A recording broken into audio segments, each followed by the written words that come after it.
Welcome back to another episode of Sky U Pod.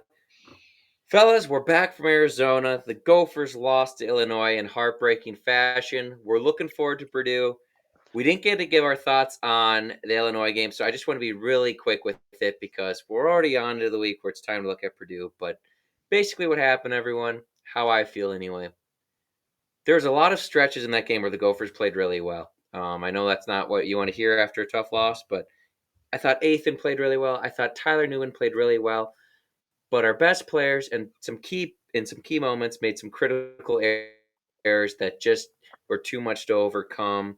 The bad angle pursuit on the long touchdown catch by the outstanding Illinois running back's name, Fagan, I think his name was. He's a tremendous back, but you just got to have a better angle on that. And a 10-yard, 8-yard play turned into a 40-yard touchdown. And then the biting up on the stuff that's not there underneath, to then let the post beat you for the game winner to the backup quarterback. The D line played over pretty well. I thought took us a minute to match the physicality, but offense, I thought the passing game went too conservative in the second half for the most part. And then by the time it was time to kick it in, we did hit Daniel Jackson after that turnover to take the lead again there. Johnny Newton kind of wrecked the run game for the most part in the second half, but I just felt like in the first half, Athan was kind of a little bit more on the move, and we had different routes kind of coming across the field. And then it's like second half came along, and we were all just straight drop back throws. And I saw, it felt like PJ just kind of put his hands on it. He did throw for the win, which I thought was a step in the right direction as far as going for the play to seal it, but just you got to stay aggressive because no one in the Big Ten West is heads and shoulders better than anybody. So you just got to play to win through the whole game, and it cost them. Honestly, I'm trying to be over it. So anything you guys wanted to add that I just kind of missed, or I tried to give as quick of a summary of that game as I could. So No, that's nailed it that's how we all perfectly. felt. Yep. Yeah. We I were all mean, together in Arizona, like I said, just kind of in disbelief in how it ended. When we shouldn't be, right? I mean, Gophers have seen those kind of things happen in the past. But yeah. anyway, let's move on to this Purdue game, guys. Full disclosure, we do have a crossover episode recorded with the Purdue guys. Boiler Up, our big banner podcast associate for the Purdue team, obviously.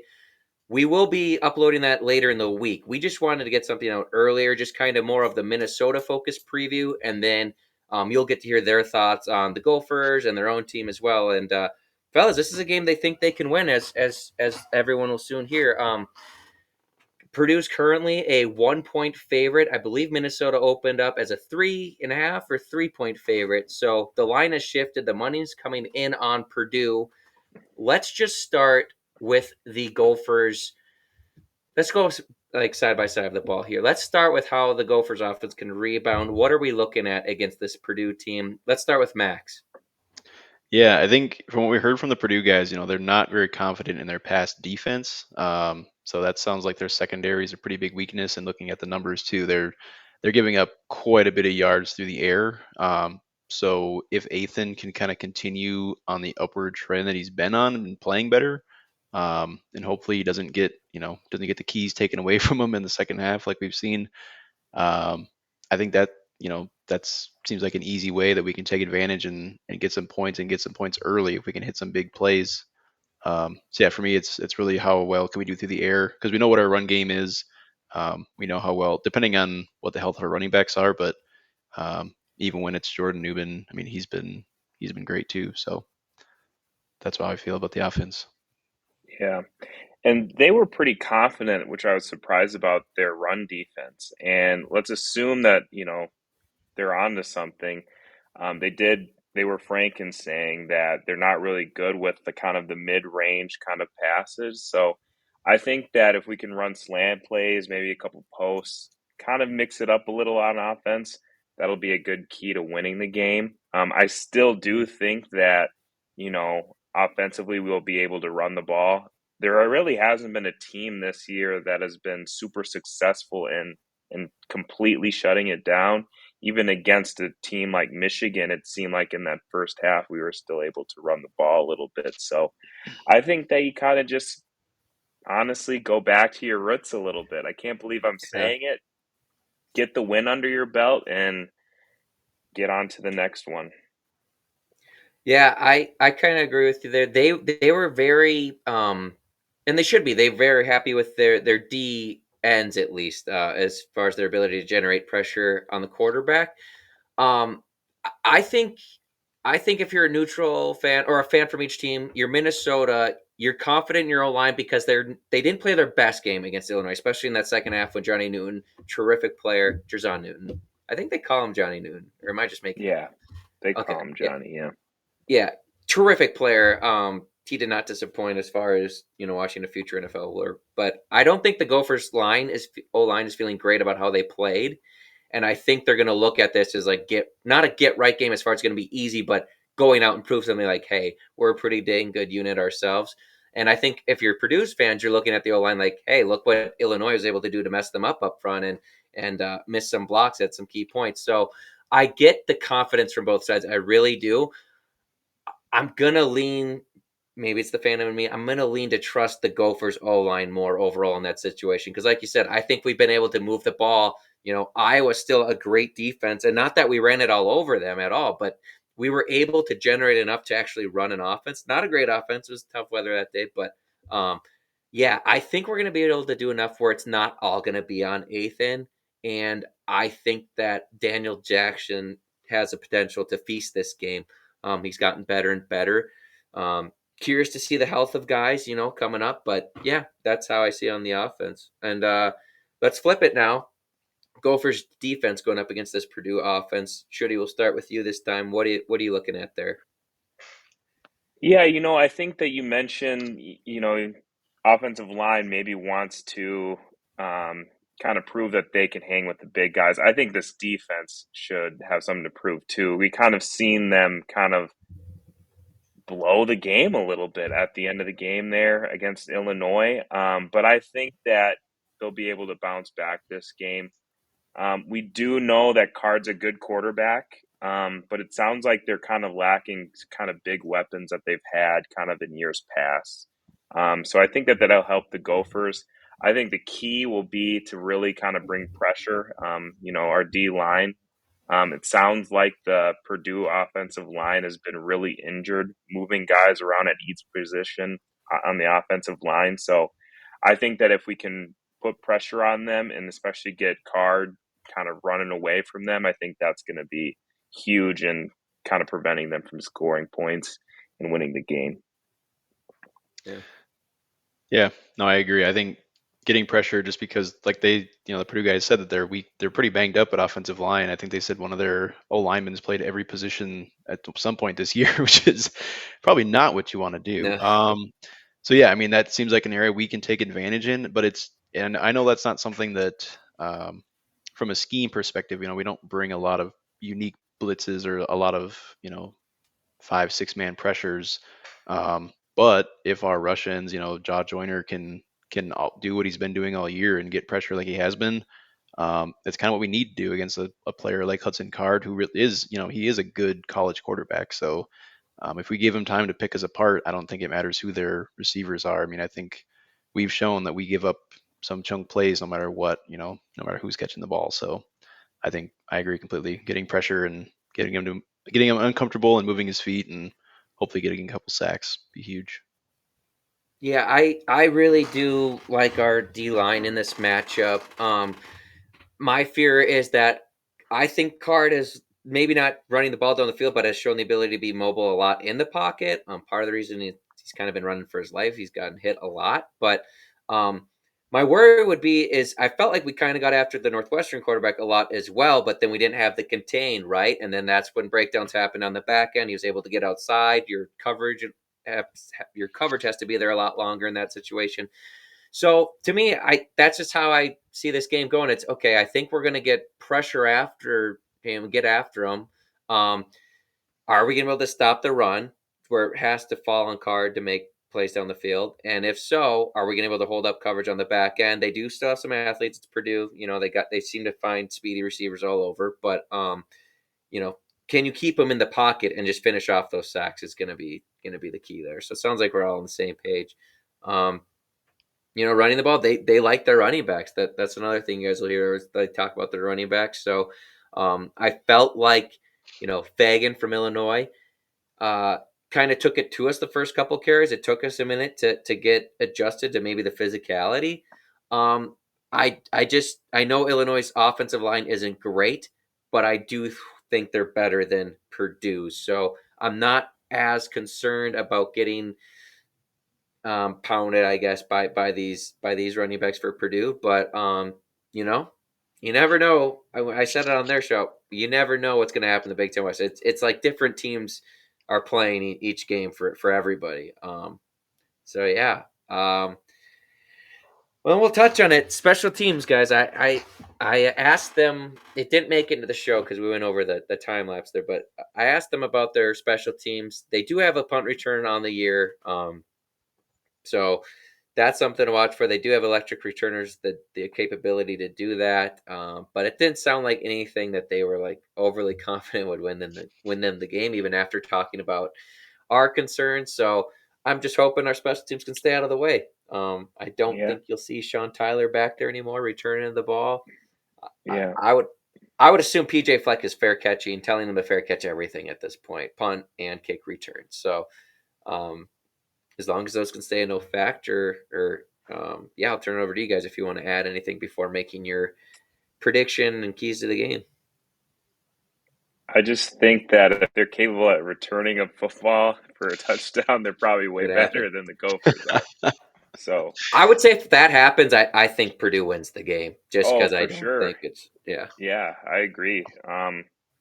Yeah, Kurt, it's becoming pathetic. I mean, if it already hasn't been pathetic, you just teams are literally, I think, trying to pin the ball inside the 10 instead of just kicking it out of bounds because they know that we're just going to be looking at it and get tackled inside the 10 and have to go about 90 yards to score a touchdown. So, I mean, that's what I would do if I was Purdue if they have the talent to do that. Um, yeah, it's a shame. I don't think we'll see Tyler anymore at running back or on special teams. Unfortunately, if you fumble the football every time you touch it, that's just the name of the game. So, yeah, we're going to have to see a little bit more from them. Just be disciplined and catch the ball, fair catch, dead ball, whatever. Just don't make a mistake to get a turnover or get your team in bad field position. Yeah, I think the one bright spot on special teams has been Dragan Kesic as the kicker this year. Just to try to pull something positive. I We don't can know. kick the field goals, Yeah, which is something Purdue isn't great at, by the way. right.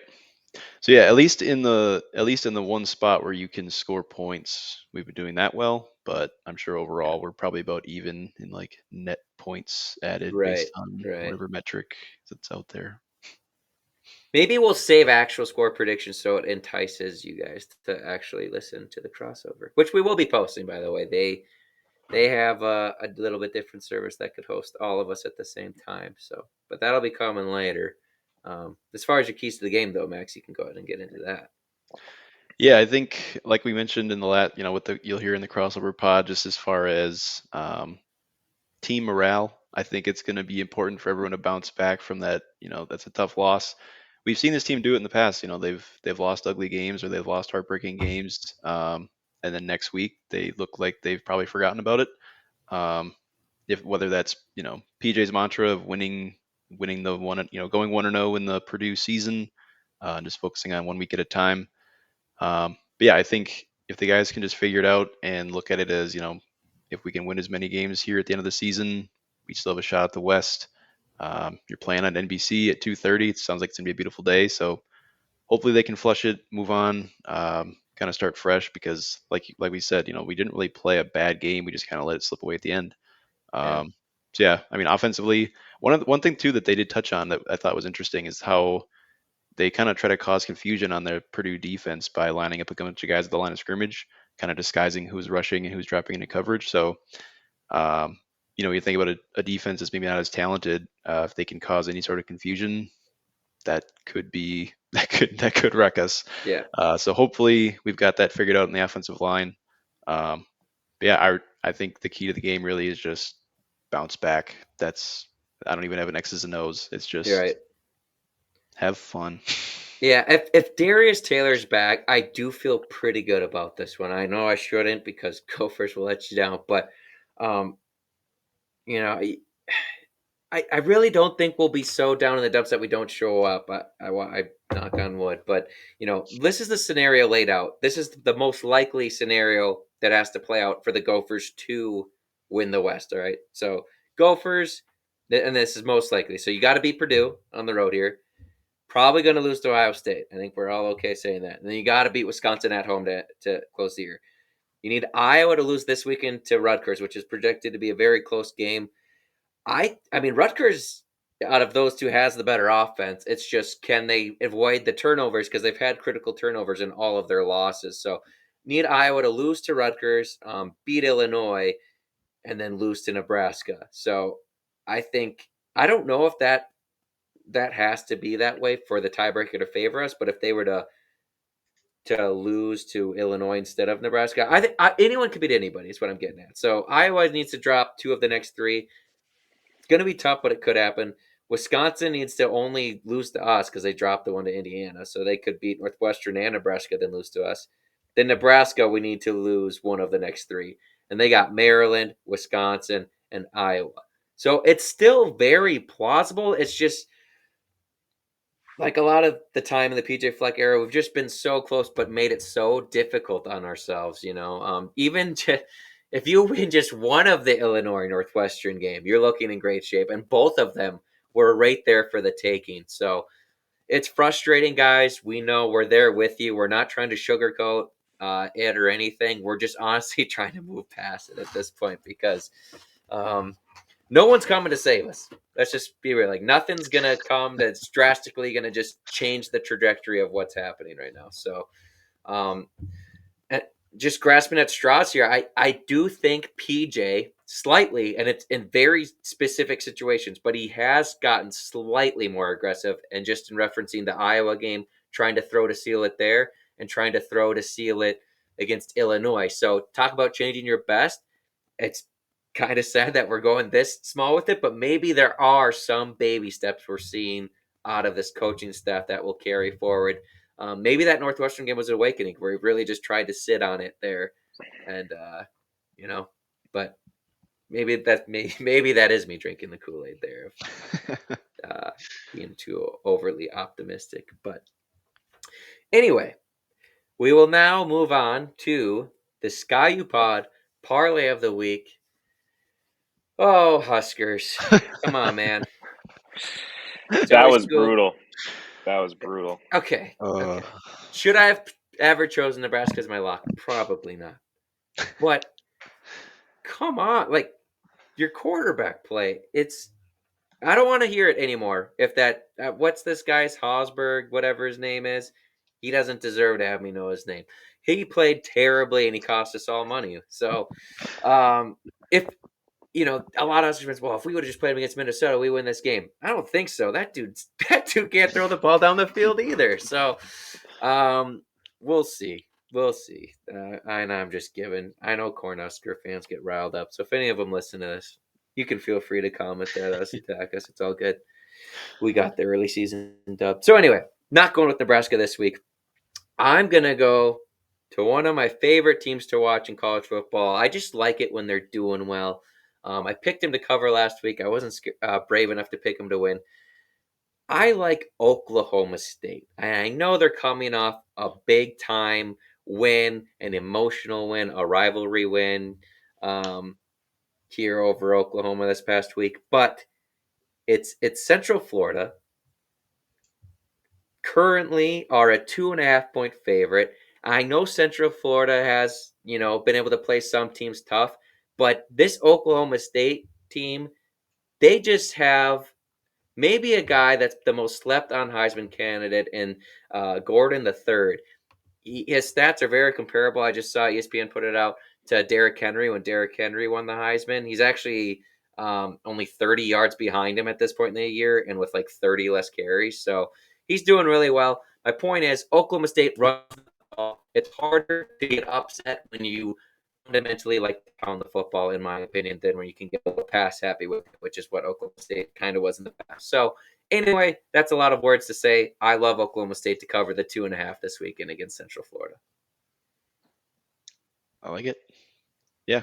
I think Oklahoma State is by far the best, they've really turned it around in the Big 12. And I think having the Big 12 championship game still in their path is like the biggest reason why I wouldn't think this is going to be, A trap game. It shouldn't be. yeah, like they're not going to have, I mean, it makes sense why it's only a 2.5 point spread. Like they should probably be favored by more. I know they're going on the road, but I like the pick.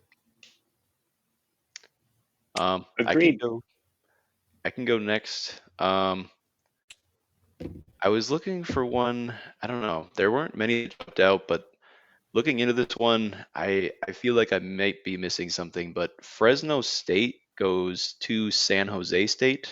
Fresno State is only one lost team out of the group of five. But depending on which book you look at, it's a pick'em or a 1 point Fresno State favorite. So I'm going to take the Bulldogs. I think they've just been a very solid team. I think they're still playing for a big bowl game. And San Jose State, don't know much about them, but I mean, they're nothing great. So we're going to ride with the Fresno State Bulldogs. I like it. I'm never brave enough usually to pick those smaller schools. So, but you guys seem to hit on them, so I'm not going to question it. There's money in the crumbs. Yeah. That's right, Max. But I think I'm going to go with something that might be one of our picks, Kurt, after our parlay. I just like this game. It's a rivalry game in Florida. You got Florida State against Miami, and Florida State is a 14-point favorite. Given that it's a rivalry game, I think that Miami will cover this game. Miami's been kind of in the dumps ever since blowing that loss to Georgia Tech, but I think at this point, this is their Super Bowl. Maybe they can have something to prove. I know they just dropped one to NC State, which was pretty pathetic. But again, this is a huge, historic college football rivalry. I think they'll be ready to play. I think they at least cover the 14. All right. I do like the Seminoles as well. So as long as they don't lose, that's fine. And Seminoles, they messed around with Pittsburgh, right? Just last week. So Yeah, it's just not like cover they've 14 it's points. It's not like they've doable. been blowing the doors off people. I still think they have yeah. great, just that quarterback and receivers are just so good for them. But got to get there. So It does yeah, feel like too. I mean, what else does Miami have to lose? Like they're probably right, looking at this as like right, this is their season kind of year too. right. Yeah, Where no, do I they don't. where do they Go ahead. where do they play this game at? Is this a neutral It site? says they're at Florida State, but I don't know if, Oh, like based Yeah, on. it's Florida State's home. okay. Okay. Yeah, I just All think that right. they could lose by 10 or 13, rather than Hey, no, 14. Yeah. I'm with you. Yeah. Okay, moving on now, fellas. Let's do some picks this week. It's another great week of college football. Some great morning games here as well. So you got the game of the week, in my opinion, and a lot of people's opinions. Michigan traveling to Penn State. Michigan is a 4.5 point favorite on the road. You guys can tell me I'm crazy, but I think the only reason this line isn't a full touchdown is because of like all the outside noise, like with the sign Right. signal stealing thing. Um, to me, like unless you just don't believe in Michigan yet because they haven't played a ton of great teams yet. But we already saw Penn State against a great defense, and they just got completely shut down. Um, I think Michigan will do the same, and I think they have a better offense than Ohio State. I know it's on the road. Um, I like Michigan a lot in this one, and honestly, I considered it for the lock. Yeah. I agree as well. I think Michigan's, obviously they're in the top 4, but I think they're better than Ohio State. I know that Ohio State's played, a tougher schedule, so they're deserving to be at number 1, but this Michigan team is on a mission, it seems like, and I think that they're just going to bulldoze all the way to that Ohio State game at the end of the year. So I got the Wolverines. Yeah, I'm also taking Michigan.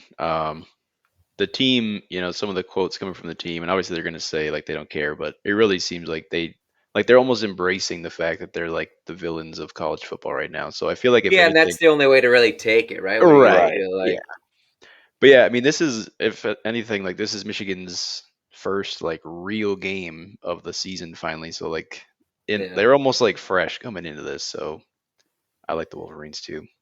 Yeah. Um, I would be shocked if it stayed like I would gotta imagine even if Penn State's playing well that Michigan ends up going by like 2 scores at some point. But Right. anyway, but that's why Vegas is Vegas, and I'm sitting here telling you why Nebraska cost me my parlay last week. Oh man. Speaking of which, this game is fun. I will definitely be paying attention to this. Maryland is traveling to Nebraska this week. Um, gosh, so many things. Okay, Maryland is a 2.5 point favorite on the road against the Huskers. So there's two ways I feel about this. Like Maryland just seems to have hit a wall, like they always do, is just kind of in free fall. And today Nebraska, or is it yesterday? Matt Rule is crying about how they've gotten like. Did you see Matt Rule crying about how the refs have cost them 2 games? One being the Minnesota game, and then last week's game with the Michigan State game. Just bad reviews that have gone against him that have cost them a game. And so I'm like, wow, he really is the perfect coach for the Huskers. Of just everyone's against you guys. That's just how they feel. But yeah. So anyway, who do you guys like in that one? Because I am just curious to see how these two go at it. Yeah. Boy, it's we do need Nebraska to. We kind of talked about the West and how it should shape out, and we kind of need Maryland to beat them, and It then helped for sure. Nebraska Yeah. to, you know, beat Iowa, etc. But I'm just gonna go with Maryland. After that loss to Sparty, that was pretty pathetic, and I don't think that Maryland would be that. They're not as bad as Sparty, so I think for that reason, I'm gonna have to go with the Turtleheads, even though we need Nebraska probably to win this one.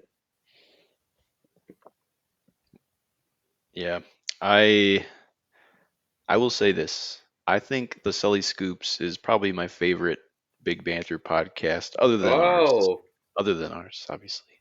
yeah. But Maryland can score points, and Nebraska struggles in that part of the game. So I will take the Maryland Terrapins, unfortunately. Yeah. Yeah. Um, I put $1 on Maryland down there in Arizona in that parlay. They're part of some parlay, so I guess for that reason I'll stick with Maryland in winning this game. I I don't know. Like Nebraska's just very banged up. I feel like that doesn't get talked a lot outside of Nebraska fans. So maybe Maryland tries to like get the ship turned around, and I just think Maryland's defense has to do less than Nebraska's defense as far as getting stops. We'll say it that way. So both teams turn over the ball though, so that one could get just nuts. Could be like an 18-17, 7 turnover total game, but um, we'll see. Shout out Sully Scoop. They're good guys. Moving on here. I had it and then I lost it. Well, Spencer picked it. That's what happened. Also at 2:30, we got Utah traveling to Washington. Washington is currently a 9.5 point favorite over the Utes. Man, that line is so tempting, but I feel like it's perfect. Utah, they got pounded by Oregon, and now everyone's like, well, it was a nice run by Utah, but they're still a well coached team. I'm going to go with Washington just because I think that it was their offense that was struggling, and I know USC's defense sucks, but maybe it was just the mental thing that they needed to get back to their explosiveness. So at home in Washington. I am going to take the Huskies to cover that 9.5 points, but that one scares me. Boy, I think I'm gonna go with the Utes. Like you said, Kurt, they're a good team, and I just think that they'll be able to hang in there. The Huskies are great. I just feel like they have had some moments of, oh, you know, they could be beatable, and I think a team that can do that are the Utes. So I got For Utah. sure. Yeah, that is a tough line.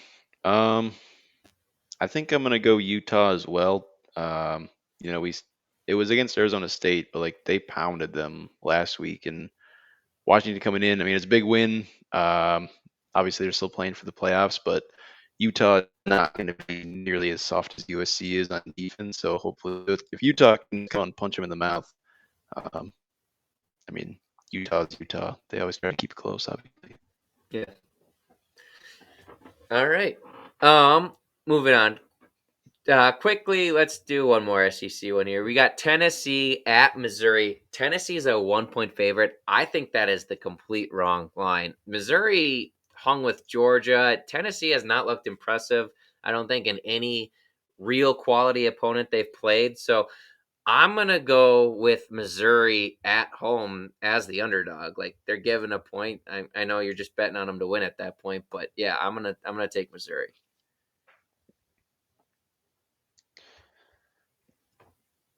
Oh man, I feel like both of these teams. Yeah, like Missouri's really surprised me this year. See, I thought would be better. Like I feel like I should pick Missouri, but I think for that I'm just going to take Tennessee. Maybe Missouri just got, Georgia's a tough opponent. Yeah. I don't know. Boy, I think I'm going to go with Tennessee as well. At first, I'm thinking, yeah, I don't know about Mizzou, but I feel like talent-wise, if Tennessee can just get it going, I think that they can win this game. Not to say that Missouri isn't a talented team, but obviously Tennessee will probably has more athletes on the team than Mizzou, so I'll just go with them. All right, another 2:30 game. You got Rutgers at Iowa. Iowa, a 1.5-point favorite. Rutgers, I've had you above Iowa all year in the power rankings, pretty much. So, not all year, but for a stretch there, and I'm gonna stick with it. They just have more offense, so if they can avoid that costly turnover, which against Iowa is huge, it's at Kinnick, it's tough. I get that. But the Gophers need it, baby. Rutgers, I'm your number one fan this weekend. Yeah. As am I, Rutgers. This is it. I said this about, Maryland and Nebraska. I'm kind of going with whatever gets the Gophers on top of the West. I got the Rutgers. Go Scarlet Knights. Yeah, I do too. I think they can win it outright. They had Ohio State, in the first half a little bit. It was closer, but I don't know. I think I don't what's the total of this game? Like 12, 13? 28.5. Ooh. Yeah. I'd go under. Yeah. Yeah. I mean, yeah. It's just so ridiculous that it's that low, but it's going to hit, Yeah. It's Is just that like 3 weeks in a row where the Big Ten West has had like the new record for lowest total? Well, what was it against Northwestern? It was like, I think it opened at like 29 and a half. Yeah, so that's got to be another record. Yeah, and it's Iowa involved. So, yeah, I'm going Rutgers. And the under's probably a great play. This is Big Ten, so let's get it in here. Northwestern going to Wisconsin. Wisconsin coming off that loss. Wisconsin's an 11-point favorite at home. Oh, that's tough.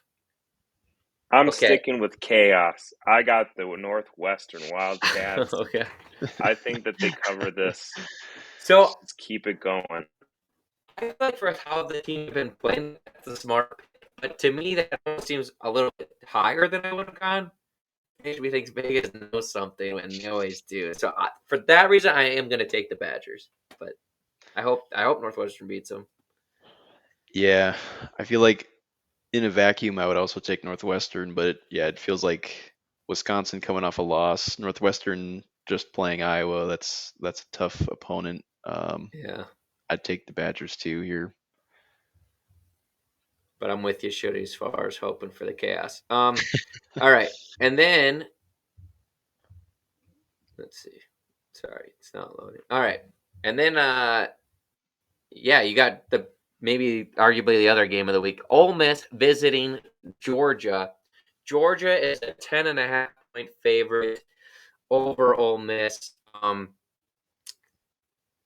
I like Georgia, and mainly because Ole Miss ran into Bama, and not that it wasn't a good game, it was. But I feel like Kirby Smart will see what Bama did to kind of slow them down. Did I say that right?